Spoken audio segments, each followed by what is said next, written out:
Mas. Assalamualaikum warahmatullahi wabarakatuh. Waalaikumsalam warahmatullahi wabarakatuh. Pak, ini saya mau tanya tentang pengertian dari bekam tersebut itu sebenarnya seperti apa? Ya, sebelum kita masuk ke bekam ya Mas ya. Ya. Jadi sebenarnya sebagai para medis perawat ya, yang menekuni jalur tradisional. Jadi salah satu teknik untuk menyehatkan badan adalah dengan bekam.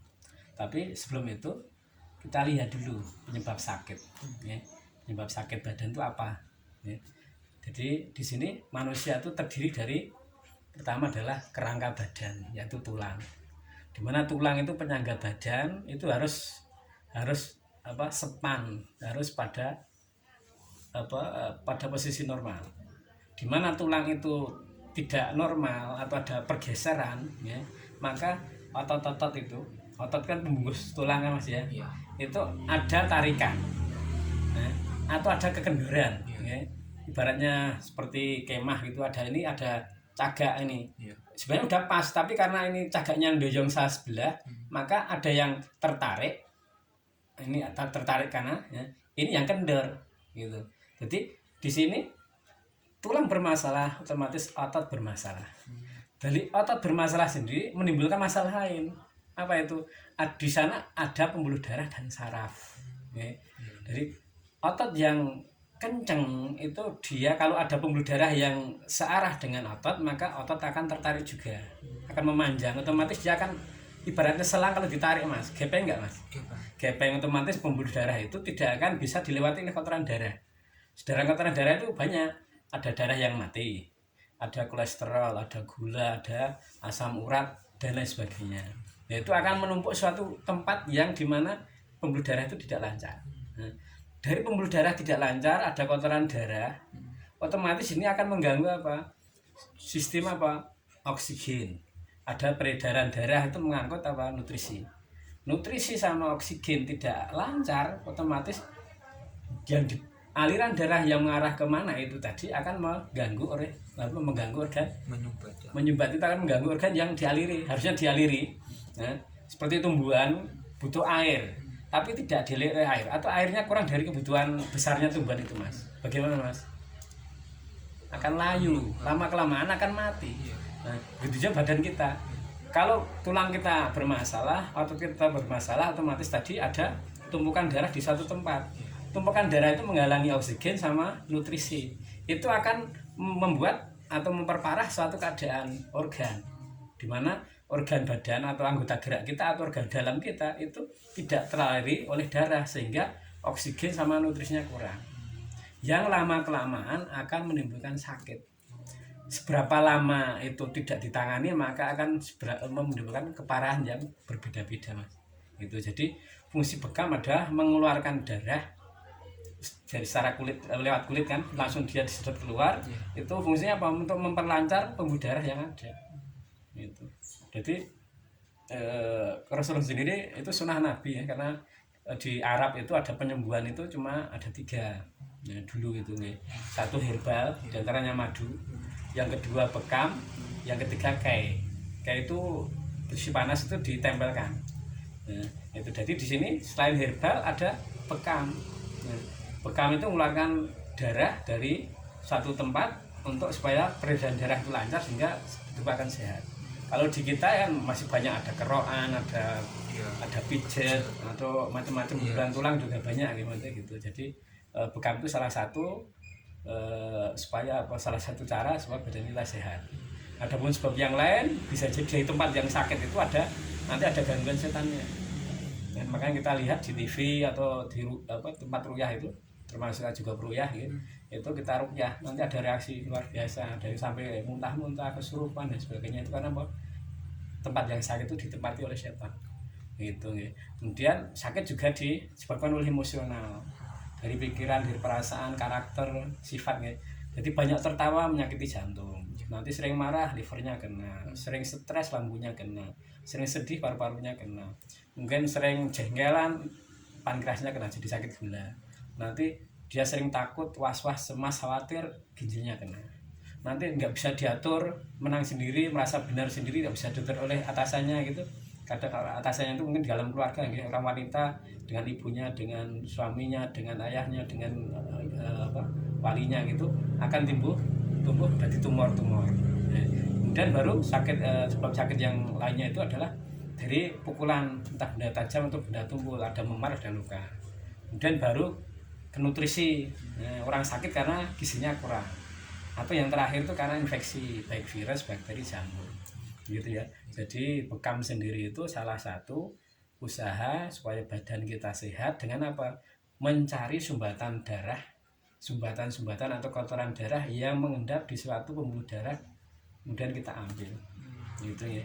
Jadi di sini kemampuan seorang pembekam itu kalau ahli dia mencari terus ya, bukan langsung dibekam tuh enggak, dia akan mencari di mana sumbatannya berada atau di mana masalahnya berada, sehingga kalau kita tepat itu akan menyembuhkan. Kalau tidak tepat pun akan menyehatkan, karena setelah dibekam mas biasanya gimana mas? Ya agak lumayan enak ya, dia langsung ringan, enak, hangat badannya gitu, itu minimal.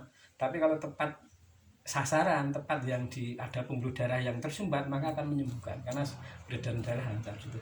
Dan ada yang lain mas? Dan ini juga ada pertanyaan lain, ada yang beranggapan setelah dibekam itu pusing terus seperti berkunang-kunang, itu gimana tanggapan dari? Jadi untuk pusing sendiri gini mas, Rasulullah menyuruh kita untuk bekam. Jadi bekamlah, karena bekam itu menyebabkan penyakit kan gitu. Orang dibekam pusing kemungkinan dia pas darah rendah bisa, atau pas kurang tidur bisa, atau takut darah bisa, kalau memang dikeluarkan darahnya gitu. Jadi banyak sebabnya. Jadi jadi kita tidak bisa memukul rata bahwa setiap dibekam itu langsung pusing atau berkunang. Nyatanya mas Nizan gimana mas, enak nggak? Ya lumayan. Pernah pusing dengan saya? Enggak pernah pernah berkunang-kunang, dibekam kunang-kunang? Belum. Enggak, iya enggak kan gitu ya. Jadi ini belum pernah kan gitu. Udah berapa kali mas? Udah hampir 5 kali ya. Kan habis dibekam enak, karena itu penjagaan, karena sunahnya itu setiap bulan sebenarnya mas.